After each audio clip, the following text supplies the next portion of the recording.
Assalamualaikum warahmatullahi wabarakatuh. Shalom, Om Swastiastu, Namo Buddhaya, Salam Kebajikan. Perkenalkan, nama saya Herdiana Chandra Kusnowardani, NIM 21030122140116. Di sini saya ingin mempresentasikan buku Entrepreneurship oleh William Bygrave dan Willy, bab 4, yaitu memahami model bisnis dan pengembangan strategi untuk memenuhi tugas mata kuliah kewirausahaan. Pertama, memahami model bisnis, di mana model bisnis ini adalah cara suatu perusahaan untuk menghasilkan pendapatan dan biaya. Sehingga terdapat dua hal utama, yaitu model pendapatan dan model biaya. Di mana pada model pendapatan, di sini dijelaskan sumber pendapatan bisnis berasal. Contohnya pada bisnis restoran, tentunya pendapatan dihasilkan dari penjualan makanan dan minuman. Di mana di sini dapat dipecah lagi menjadi banyak kategori. Contohnya ada waktu makan, jenis menu, dan item spesifik. Kemudian ada model biaya, di mana model biaya ini menjelaskan bagaimana suatu perusahaan mengeluarkan sumber daya untuk menghasilkan pendapatan. Model biaya ini terdiri dari dua hal utama, yaitu COGS atau Cost of Goods Sold, di mana biaya ini adalah biaya yang dikeluarkan untuk bahan baku dan tenaga kerja. Kemudian ada Operating Expenses, di mana Operating Expenses ini merupakan biaya pemasaran, logistik, administrasi, riset, dan lain-lain. Kemudian kita akan membahas tentang the first mover myth atau mitos penggerak pertama, di mana di kalangan pebisnis, first mover ini diyakini memiliki keunggulan kompetitif yang besar. Namun hal tersebut apakah benar? Di sini saya tampilkan dua contoh keberhasilan dari first mover, yaitu ada Amazon.com dan eBay, di mana keduanya sama-sama dalam bidang platform digital marketing. Kemudian, bagaimana syarat agar first mover ini benar-benar memiliki advantage atau benar-benar berhasil? Ada 3 syarat utama, yaitu masuk dulu ke pasar, kemudian menangkap pangsa pasar dengan cepat, dan menciptakan switching cost yang tinggi. Namun, apakah first mover ini benar-benar semuanya berhasil? Tidak juga. Lalu, apa yang menjadi alasan kenapa first mover atau menjadi yang pertama tidak selalu menjamin kesuksesan? Yang pertama ada biaya edukasi pasar yang tinggi, di mana first mover tentunya butuh waktu dan biaya besar untuk mengubah kebiasaan dari pasar. Yang kedua adalah pesaing belajar dari kesalahan mereka. Perusahaan-perusahaan baru bisa belajar dari first mover ini dari kegagalannya dan memperbaikinya tanpa menanggung biaya awal yang cukup besar. Kemudian yang ketiga adalah pelanggan yang mudah berpindah, di mana di era digital ini pelanggan tidak sulit untuk mencari alternatif yang lebih baik, sehingga loyalitas terhadap first mover ini seringkali lemah. Lalu yang terakhir adalah kesalahan strategi awal. Karena pasar masih baru dan belum stabil, first mover itu biasanya sering salah membaca kebutuhan konsumen atau memilih teknologi yang cepat usang. Lalu kemudian kita akan membahas formulating a winning strategy atau merumuskan strategi yang memenangkan.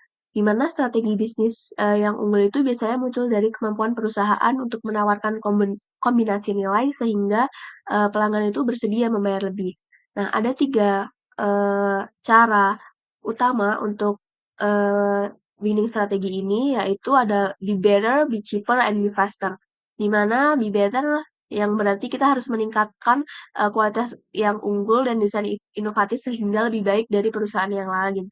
Lalu be cheaper atau biaya yang harus sebagaimana memungkinkan lebih kompetitif, yaitu lebih murah dari perusahaan yang lain. Kemudian be faster atau layanan dan proses yang responsif dan cepat. Kemudian ada perluasan bisnis. Dalam suatu bisnis tentunya seiring waktu akan dilakukan perluasan, di mana perluasan ini dapat terbagi menjadi 2, yaitu perluasan ragam produk dan perluasan geografis. Seperti namanya, perluasan ragam produk ini dapat dilakukan dengan memperbanyak ragam produk dari suatu usaha tersebut atau bisnis tersebut. Kemudian perluasan geografis ini seperti namanya juga, maka dia perluasan secara tempat atau geografis, di mana didasarkan pada asumsi bahwa pelanggan akan membeli produk atau layanan di lokasi baru jika mereka menyukai lokasi awal. Nah, di perluasan geografis ini ada beberapa faktor utama, yaitu faktor pelanggan, vendor, dan distribusi. Kemudian ada pertumbuhan internasional atau bisnis internasional. Bisnis internasional atau bisnis global ini terdapat tiga macam, yaitu yang pertama gradual global, born global, dan born again global. Di mana untuk suatu perusahaan memungkinkan menjadi perusahaan global, setidaknya memiliki dua syarat ini, yaitu networks and aliansi dan juga teknologi. Nah, bagaimana proses untuk menjadi suatu perusahaan internasional? Yang pertama dapat dilakukan transfer teknologi.